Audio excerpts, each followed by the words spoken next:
두 번째, 하나님은 죄를 회개할 때 은혜를 주세요. 나 예수를 믿었어요. 이제 의롭다함을 받았어요. 그런데 늘 말한 것처럼 육신의 유혹을 받아서 죄 짓잖아요. 마귀의 유혹받아가 죄 져버리고, 그리고 옛사람 때문에 죄 짓고 되고, 세상이 홀라락 넘어가 죄를 짓잖아요. 그렇게 죄를 질 수밖에 없는 연약한 존재라는 걸 주님이 아세요, 우리를. 그러면 여러분 죄를 지면 즉각적으로 회개하셔야 되는 거예요. 그러니까 하나님은 우리를 죄를 졌다고 야단치기보다는 사실은요, 회개 안에서 야단을 치는 거예요. 우리가 얼마나 연약합니까? 부족해요. 멍청해요, 여러분. 제가 지난달부터 하는 이야기가 있어요.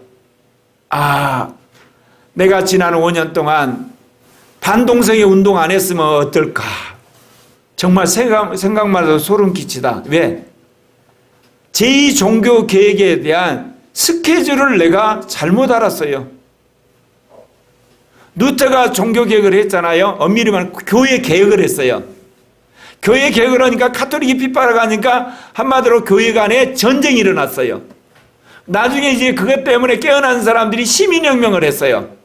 시민혁명을 해가는데 사람들이 이제 발달해서 과학혁명이 일어나요. 그러면서 함께 신대륙 발전이 일어나요. 중상주의가 발달해요. 그것이 나중에 발달을 해가지고 산업혁명이 일어나요.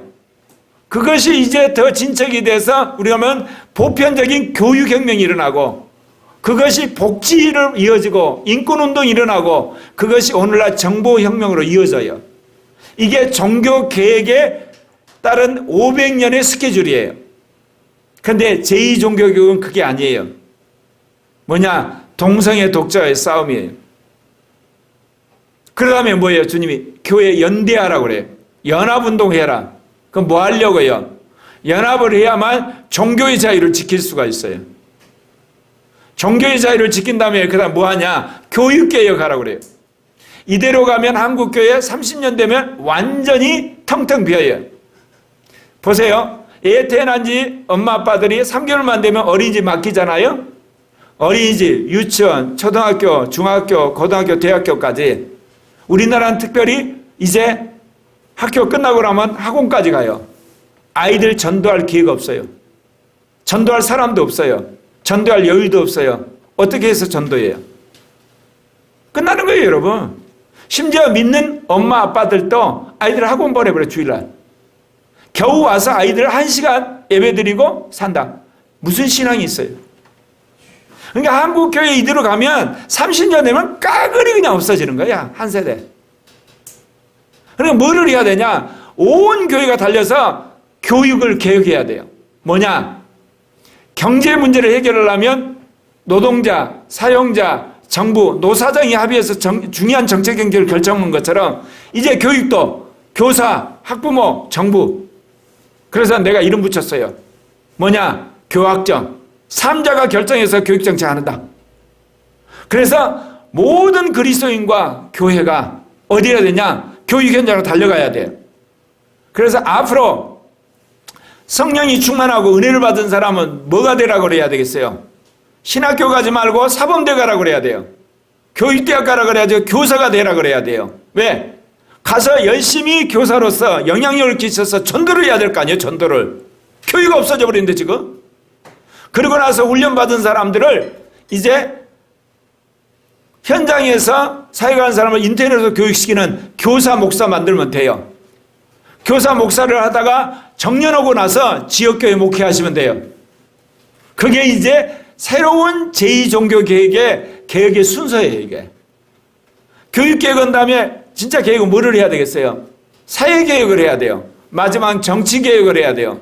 정치개혁 끝나면 마지막에 교회개혁이에요. 순서가 완전히 거꾸로 되는 거야, 이게. 제가 지난 5년을 통해서 이걸 알고 나서요.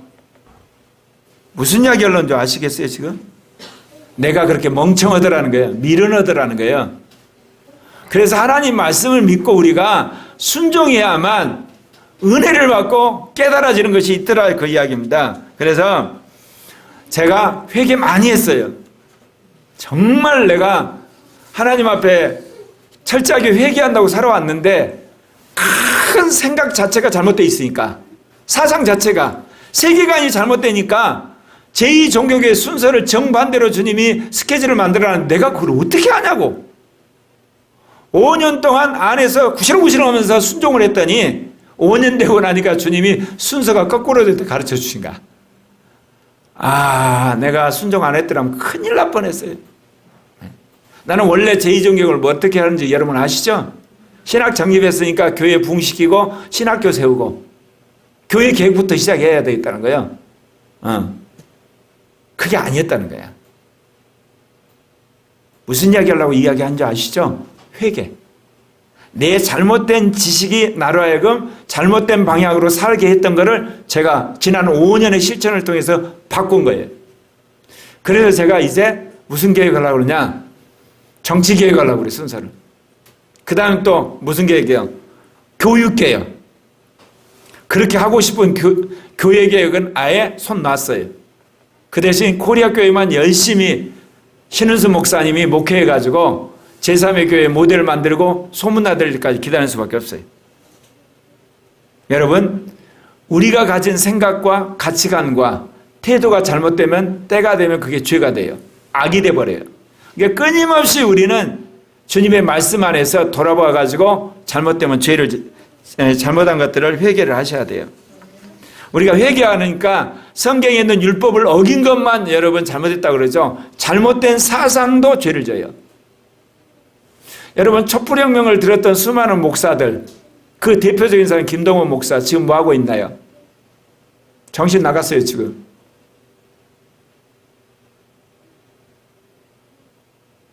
지금쯤 뭐 해야 돼요?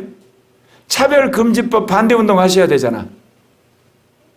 그리고 팬데믹으로 예배자유 훼손당과 예배자유 회복을 위해서 촛불 들으셔야 되잖아. 안 그래요? 망해가는 주사파 정권, 동성애 독재 정권에 아부하고 조용히 있어요. 뭐를 말하는지 아시겠죠? 군사 독재 타조하고 그 망령을 그야말로 역사에서 해소하게 촛불 든 거 오케이. 나도 들었으니까. 그러면 이제는 뭐예요? 주사파 정권, 동성애 독재 정권, 민중민주주의 혁명생들에 있어 싸워야 될 거 아니에요. 근데 침묵하더라고. 죄 짓고 있는 거예요, 역사적으로. 지도자는요, 항상 깨어 있어야 돼요.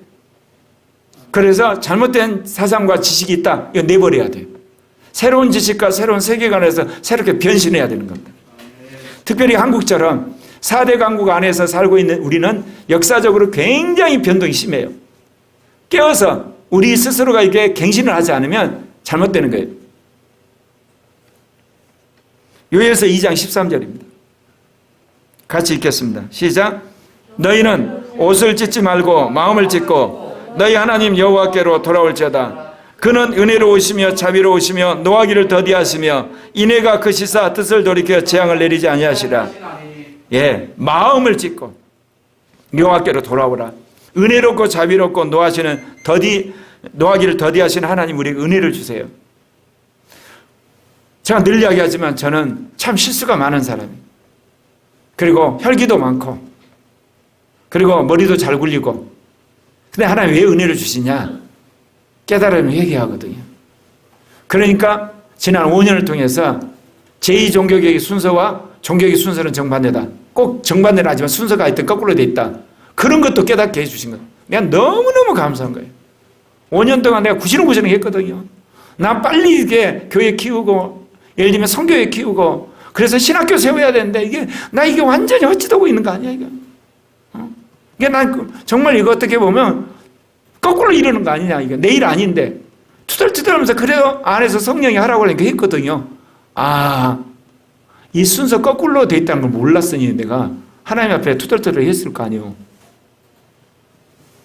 인간이 그렇다 그 이야기예요. 그러니까 여러분 잘났다고 생각하지 말고 똑똑하다고 생각하지 말고 여러분 이렇게 흔히 이거 내가 모든 거 안다고 하지 말고 늘 겸손하게 여러분 돌아오면서 얘기하는 여러분 되시길 바랍니다. 시편 41편 4절에 내가 말하기를 여호와여 내게 은혜를 베푸소서 내가 주께 범죄하였사에 나를 고치소서 하였나이다. 그러면 주님이 고쳐주세요. 주님이 긍휼히 여기세요. 주님이 다시금 우리를 의롭다 하셔서 여러분을 온전케 하실 줄 믿습니다.